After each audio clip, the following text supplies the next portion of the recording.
un jeune policier chauffeur d'un officier parisien se retrouve pris entre devoir et désir quand une nuit fissure leur défense, déclenchant rumeurs, menaces et un choix impossible entre se cacher et se choisir. C'est l'histoire d'une proximité dangereuse qui devient courage ou scandale. À 00h58, la voix d'Adrien a fendu la nuit. Julien, viens me chercher. 2 ans que je conduisais pour lui sans jamais franchir la ligne. En 1 minute, tout a basculé. Et j'ai compris que revenir en arrière serait dangereux. Je n'étais que son conducteur. 2 ans à glisser de l'aube aux nuits sans sirène. Paris gris sous le pare-brise. Lui à l'arrière, précis, intouchable. Adrien Morel n'oublie jamais un point-virgule dans un rapport, ni un merci murmuré en sortant du véhicule. Il ne m'a jamais traité comme invisible, mais il ne passait jamais la ligne. Je respectais la distance, parce qu'elle me protégeait autant que lui. Jusqu'à 00h58. Julien, viens me chercher. Sa voix n'avait rien de l'acier habituel. Elle tremblait, usée de fatigue, de quelque chose qui ressemblait à un effondrement. Il m'a donné l'adresse d'un bar près de la place de la Nation. J'ai enfilé ma parka, j'ai roulé sans réfléchir. Quand je suis arrivé, il était sur le trottoir, le regard perdu quelque part, que je ne pouvais pas atteindre. Il a esquissé un sourire brisé. Je pensais que tu ne viendrais pas. Bien sûr que si. Dans l'ascenseur de sa résidence de service, son épaule a cédé un peu contre moi. Ça va, mon capitaine. Il a hoché la tête, sans fierté à sauver. Chez lui, j'ai posé son manteau, tenté un café, un geste banal pour que tout paraisse normal. Il a fermé les yeux un instant. Tu restes jusqu'à ce que ça aille. Le silence s'est épaissi. Un silence chargé, où chaque respiration semblait compter. Il a voulu changer de chemise. Ses doigts glissaient sur les boutons. Il a failli vaciller. Je l'ai rattrapé. Sa chaleur a traversé le coton. Skin to skin warmth sans le moindre geste interdit. Et pourtant mon cœur cognait trop fort. Sa main a effleuré mon avant-bras. Lingering touch, un merci muet qui m'a cloué là. Nos yeux se sont accrochés. Eyes locked on mine. Et le monde a disparu au bord du canapé. Notre proximité avait quelque chose de téméraire, comme se tenir sur l'arête d'un toit par grand vent. Il a posé son front contre le mien. Nos lèvres presque se touchèrent, one breath away from crossing the line. Et nous nous sommes arrêtés à temps, dans cette immobilité dangereuse où tout se dit sans rien faire. Tu as déjà voulu sortir de tout ça ? Sa voix était basse. Je ne savais pas s'il parlait du métier ou de lui-même. Chaque fois que je rentre seul, il a rouvert les yeux et, pour la première fois, m'a vraiment regardé. Son souffle contre ma peau a mis le feu à chaque pensée que j'essayais de tenir tranquille. Puis il a souri, triste. Merci de ne pas être parti. J'ai hoché la tête. La nuit nous a laissés ainsi, côte à côte, à portée de main, séparés par une couverture et une ligne que nous n'avons pas franchie. Le lendemain, le café fumait dans sa cuisine quand il a dit « Je ne veux rien effacer de hier ». J'ai répondu « Moi non plus ». C'était peu, mais c'était net. On aurait pu en rester là, garder le fragile à l'abri. Paris s'est chargé du reste. Au commissariat, les regards durent un souffle de trop. Un brigadier a lancé « Toujours collé à la voiture du capitaine, toi ». Faux sourire, rire qui pique, l'incident, discret, banal, mais suffisant pour allumer le risque. L'air s'est fait lourd, la vigilance partout. Dans l'après-midi, il n'a pas demandé de conduite. Le soir, rien. Le lendemain, on m'a retiré son planning. À mi-chemin, la première fissure est devenue faille.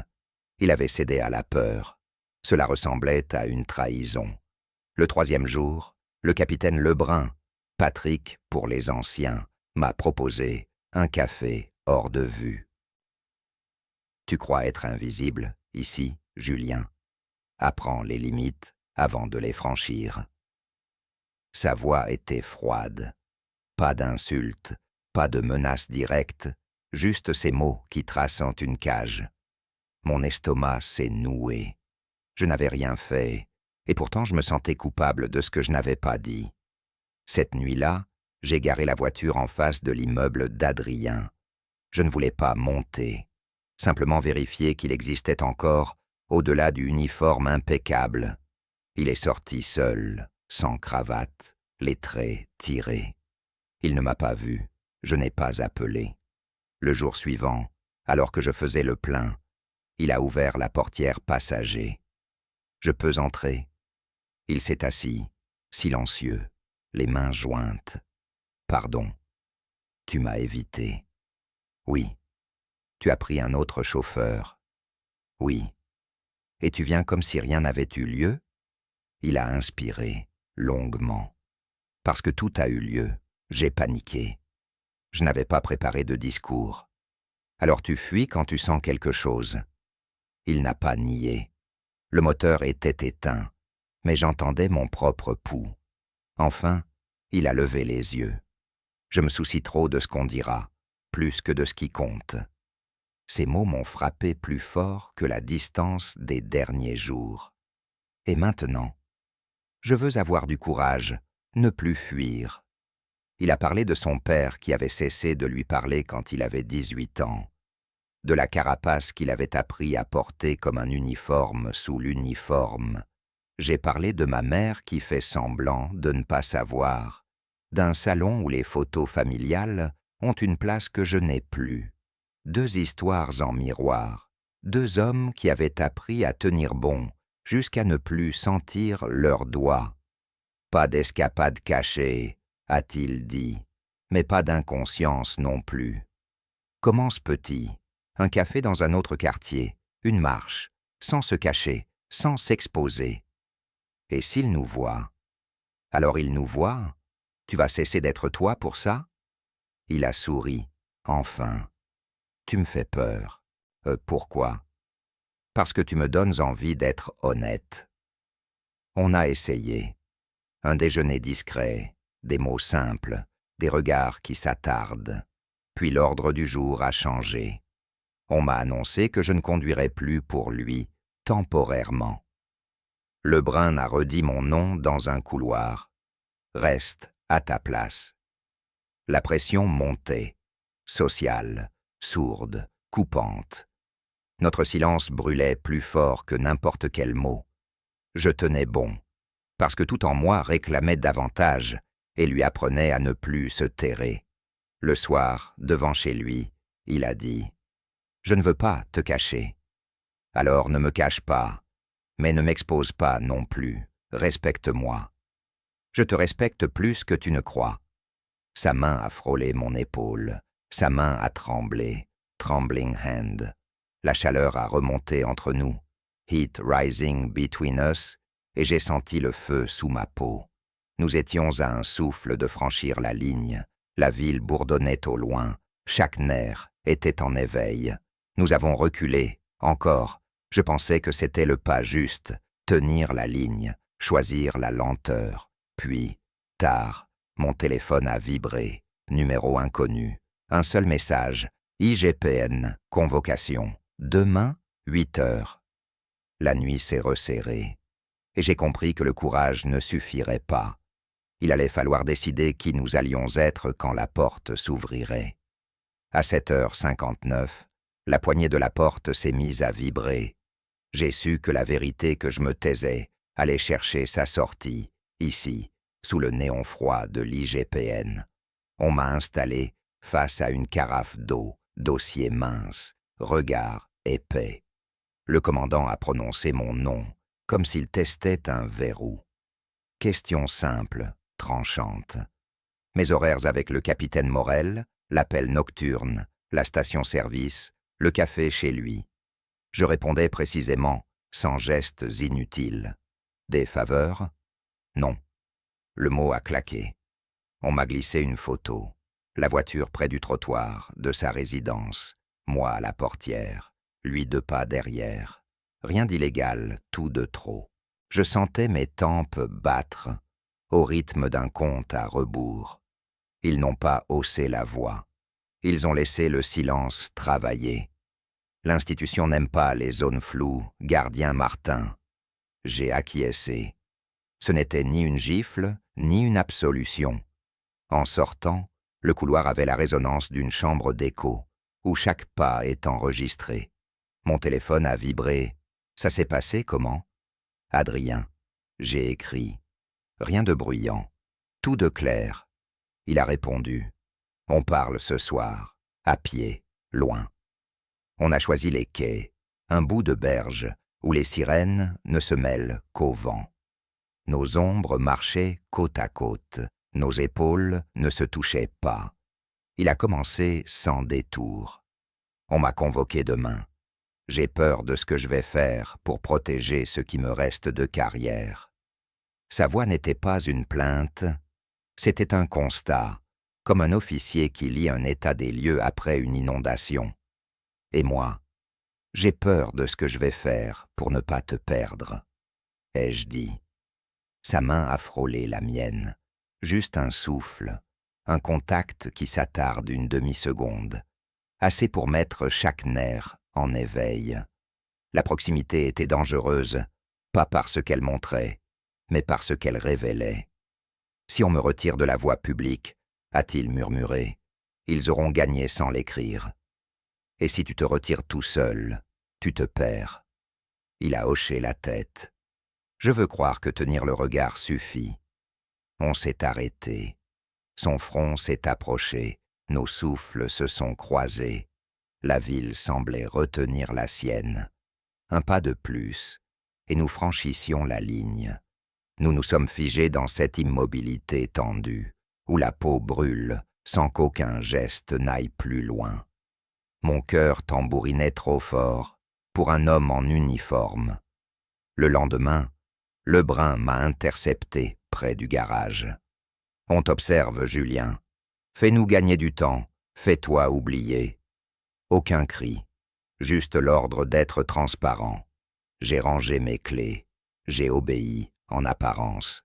Le soir, Adrien a pris place dans la voiture comme si de rien n'était. Affectation temporaire oblige. Nous avons roulé muets jusqu'à un immeuble d'affaires. Au moment de sortir, il m'a retenu. On ne s'est pas choisi pour compliquer la vie des autres. On s'est trouvé parce qu'on ne supportait plus la solitude. Je lui ai répondu sans bouger. Alors arrête de m'éloigner dès que le vent se lève. Une alerte a éclairé l'écran. Adresse inconnue, pièce jointe. J'ai ouvert. Un cliché pris à la station-service, nocturne, granuleux. Nous deux dans l'habitacle, regard l'un vers l'autre. La légende, combien pour que ça ne circule pas. Le monde a rétréci à la taille d'une notification. Il m'a arraché le téléphone. Ses doigts tremblaient à peine, mais je les ai sentis. On ne paie pas. Alors, on fait quoi? On avance droit. On pose ça sur la table avant qu'on nous y cloue. Nous avons rédigé un signalement, propre, factuel.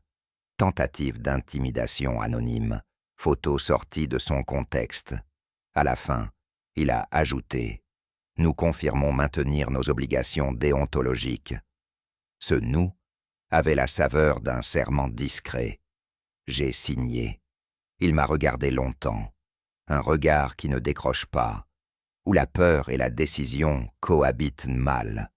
La chaleur est montée entre nous, sans éclat ni mouvement, simplement parce que nous étions vivants au même endroit, au même moment. Les jours suivants, l'air s'est épaissi. Rien à l'écrit, beaucoup à voix basse. On nous séparait subtilement. Mission croisée, couloirs différents, déjeuner décalé.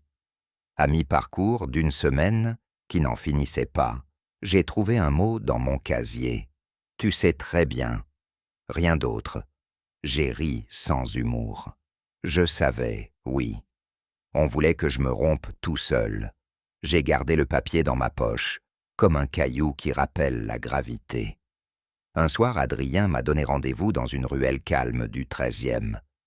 J'ai demandé à être relevé temporairement de la voie publique. J'ai senti le sol bouger. Tu cèdes. Je protège l'enquête, je protège l'équipe, je te protège. Le mot m'a blessé, plus que je ne l'aurais cru. Protégé comme on range une chose fragile hors de portée. Et toi, qui te protège de toi-même? Il a fermé les yeux. Sa respiration contre ma joue a ravivé tout ce que j'essayais de contenir. Nous étions à un souffle du geste qui aurait tout simplifié et tout détruit. Nous ne l'avons pas fait. Nous avons laissé la tension nous traverser comme un orage qui n'éclate pas. En rentrant, j'ai relu la convocation. 2e audition, nouvelle pièce. Et, en bas de l'écran, un message inconnu. On se voit demain. Seul. Aucun nom. Seulement l'heure et un café près de la gare d'Austerlitz. J'ai levé la tête.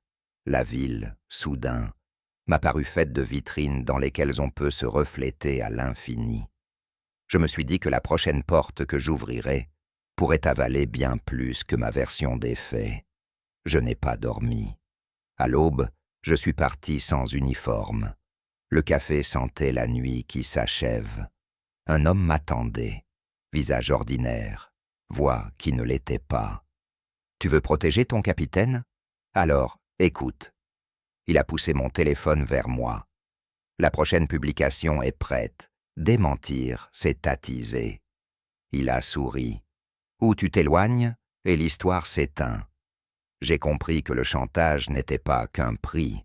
C'était une injonction à disparaître. Et j'ai compris que ma réponse déciderait de ce que nous valions. Le fichier s'est ouvert sans bruit, mais il a fait du vacarme en moi. Une courte vidéo, 2 secondes. Nos profils rapprochés dans la voiture. L'instant où l'on respire au même rythme, figé au bord de la ligne. Je n'ai pas cliqué une 2e fois. J'ai rangé le téléphone comme on range une lame.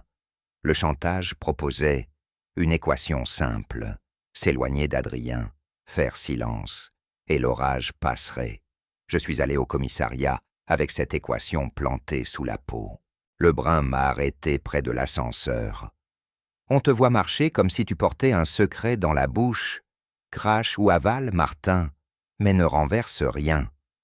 Je n'ai pas répondu. Je n'étais plus un vase. J'étais une digue.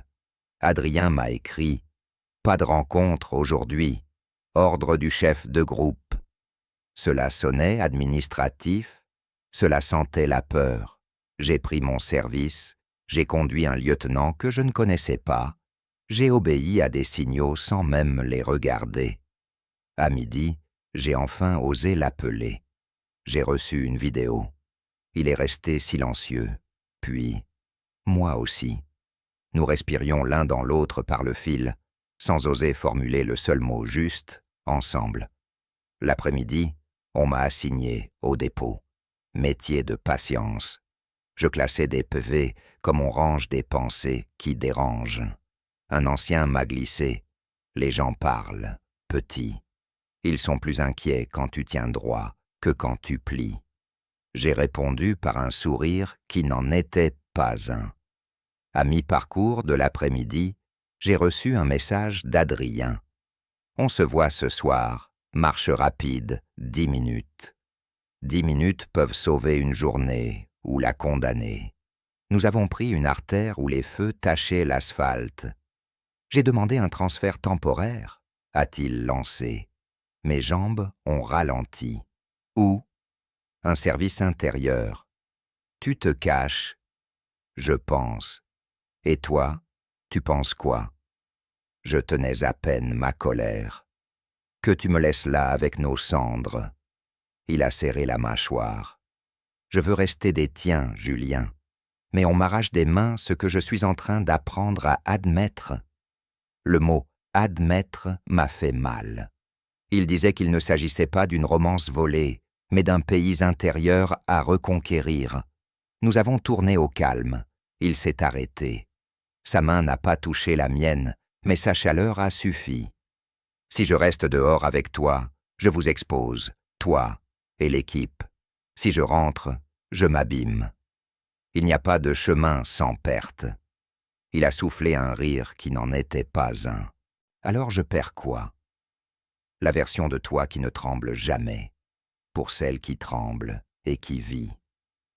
Son regard s'est accroché au mien. La tension a monté, concentrée, presque immobile. Un souffle de plus, et nous aurions franchi la frontière. Nous avons tenu. Je sentais mon cœur taper contre sa décision.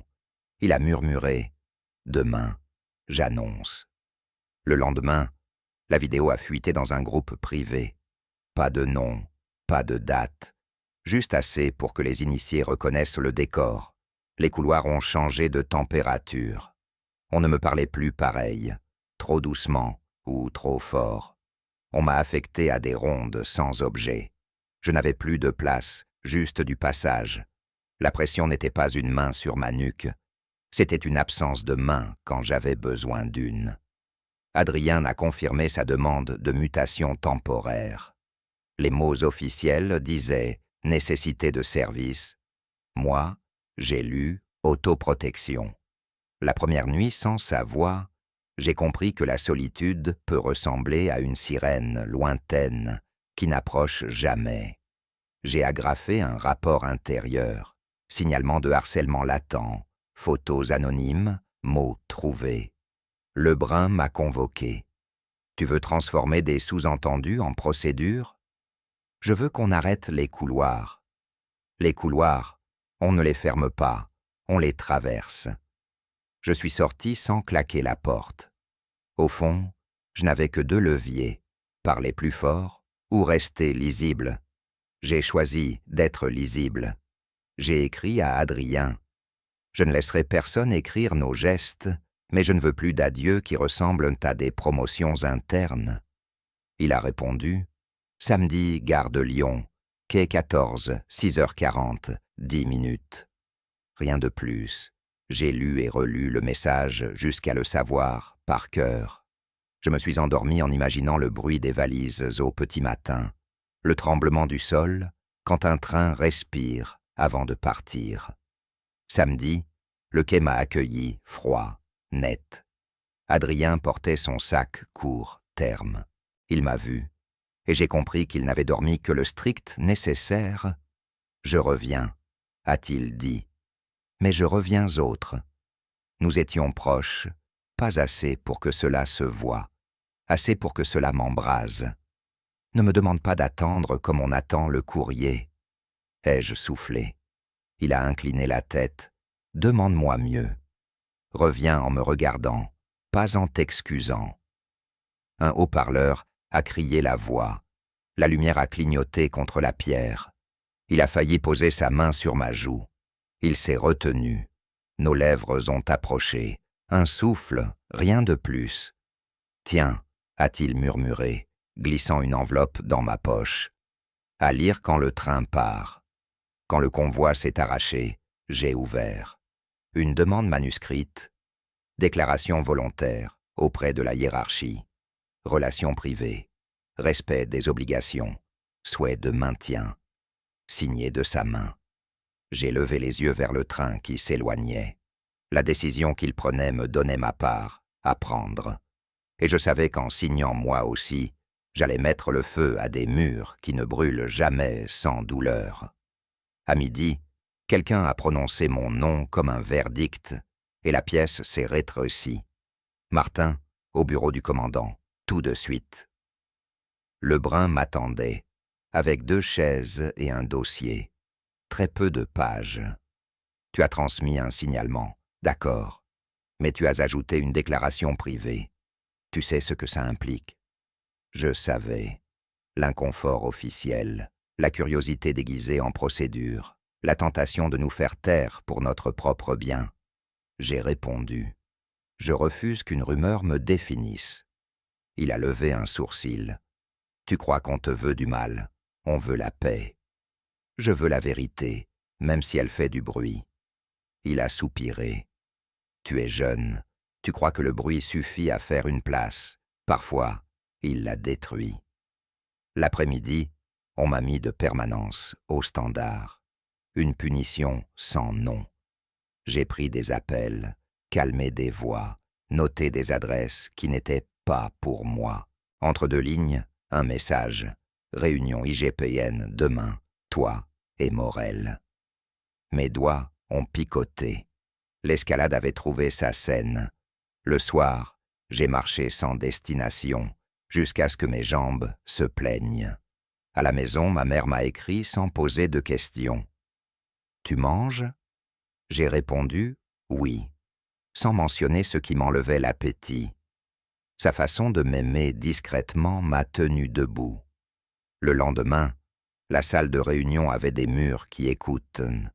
On nous a fait lire nos déclarations à voix haute. 2 voix, la sienne et la mienne, posées l'une près de l'autre sans se toucher. Avez-vous enfreint la déontologie? Non. Les questions tournaient autour des mêmes points. Préséance, pression, usage du véhicule. Tout était net. Rien n'était simple. Adrien a parlé de sa mutation temporaire, du choix de se retirer pour éviter le conflit d'équipe. On aurait pu y lire une fuite. Il en a fait un choix responsable. Je l'ai regardé dire « je » sans s'excuser. Je l'ai aimé pour ça, en silence. À la sortie, le monde réel était là, plus tranchant. Un collègue qui cesse un rire en me voyant, une phrase tronquée quand je passe, un texto d'un ancien. On t'aimait bien. Reste discret. Le soir, j'ai retrouvé Adrien dans un square désert. Ils vont nous laisser en paix. Ils vont nous laisser à l'épreuve. Il m'a pris les mains sans les serrer. J'ai peur pour toi. J'ai peur pour nous. Nos souffles se sont mêlés. L'air avait ce goût électrique des minutes où l'on pourrait basculer. Nous étions à un souffle de franchir la ligne. Nous avons reculé. La retenue n'était plus une cage, c'était une discipline. Les jours ont suivi, plus durs, plus clairs. On m'a retiré des missions visibles pour t'épargner, disait-on. Je savais lire. Pour m'éteindre, je tenais en m'accrochant aux gestes exacts. Un soir, Adrien m'a annoncé qu'il devait intervenir dans une commission interne. On va parler de moi comme d'un cas. Tu es un homme, pas un cas. Il a souri, fatigué. Ce soir, je veux te voir comme un homme, pas comme un dossier. On a pris une rue latérale. La ville bruissait, mais nous avions trouvé une poche de calme. Il a posé son front contre le mien. Son souffle a caressé ma peau. Une chaleur douce a remonté le long de ma colonne. Un frisson qui disait plus de vie que des heures d'arguments. Puis, brutalement, l'orage social a éclaté pour de bon. Une capture d'écran de nos déclarations a fuité. Pas les phrases, juste l'existence. 2 agents déclarent une relation privée. Les mots ont circulé, comme une rumeur officielle, sans contexte, sans nuance. J'ai senti la peur se lever en moi, non pas pour mon poste, mais pour la part de vérité qu'on me volerait en la montrant comme un scandale. Le Brun m'a convoqué. Mis à pied conservatoire, le temps que l'IGPN conclut. Sa voix était propre, presque polie. J'ai signé. Mes doigts tremblaient à peine. Je tenais en serrant les dents. Le soir, j'ai marché jusqu'à la Seine. Adrien m'a rejoint. « Je ne suis pas suspendu », a-t-il dit. « On me maintient, à condition que je reste loin du terrain et loin de toi sur le papier. » Il m'a regardé longtemps. « Si je refuse, je saute. Et si tu acceptes, je me perds un peu. » Le courage n'était plus un mot, c'était une balance. « Choisis-toi », ai-je soufflé. Mes yeux piquaient. Il a posé sa main un instant sur ma nuque. Contact bref, brûlant. Puis il l'a retiré, comme on retire une allumette avant l'incendie. Je te choisis, mais je dois survivre pour te choisir demain. Nous avons tenu ce paradoxe comme on tient la rampe d'un escalier trop raide. J'ai rendu mon arme, mes clés, mon badge, provisoirement. Les tiroirs ont un bruit particulier quand on les vide. Sur le pas de la porte, un message est arrivé d'un numéro sans nom. « Tu crois que c'est fini ?» Je n'ai pas répondu. Je savais que le dernier acte commençait et qu'il demanderait autre chose que de la patience. À 6 heures, la sangle de mon étui a claqué pour la dernière fois, avant longtemps. J'ai compris que je quittais plus qu'un service. Je quittais la version de moi qui ne choisissait jamais. L'IGPS en a rendu son avis. Pas de faute lourde, un rappel à l'ordre pour zone grise, conclu par vigilance renforcée. J'ai lu 2 fois, puis j'ai respiré. La mise à pied était levée, mais on m'assignait à un poste où l'on ne voit pas la ville, seulement des écrans. Adrien, lui, restait en service intérieur, sous condition de distance officielle. Nous existions, mais en pointillés. Le chantage avait cessé d'écrire. Le silence, lui, continuait de parler. Nous nous sommes retrouvés à la gare, encore. Pas pour fuir, pour décider. « On peut rester », a dit Adrien. « On peut plier un peu sans rompre. »« On peut aussi partir », ai-je ajouté. « Je ne veux pas apprendre à m'aimer en me cachant dans les couloirs. » Il a hoché la tête, grave. « J'ai une proposition à Lyon, formation longue. » Il ne me l'avait pas dit. « Tu pars ?»« On me propose de me reconstruire ailleurs. » Il m'a regardé droit. « Je ne veux pas t'embarquer dans mes bagages. Je veux t'inviter dans ma vie. » La nuance m'a bouleversé. Nous avons parlé sans chercher à nous convaincre. Ce que le métier nous donne, ce qu'il nous enlève, ce qui tient une existence quand la peur de déplaire gouverne les portes.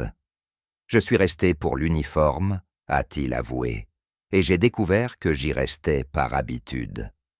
Moi, j'y suis entré pour être utile, ai-je dit. Et je découvre que je veux être utile à partir d'un endroit où je respire. La tension entre nous n'était plus celle d'un geste empêché. C'était celle d'un choix qui engage. Il a tendu la main. Je l'ai prise. Ce n'était pas une bravade, c'était un accord. Son pouce a frôlé ma peau. Une chaleur tranquille a envahi ma poitrine. « On ne doit rien prouver », a-t-il murmuré. « Mais on peut cesser de nous excuser. Nous avons marché jusqu'au bout du quai. » Les haut-parleurs dessinaient des départs, comme des destinations possibles. « Si je pars, » a-t-il repris, « j'apprends à dire mon nom, sans me demander qui a le droit de l'entendre.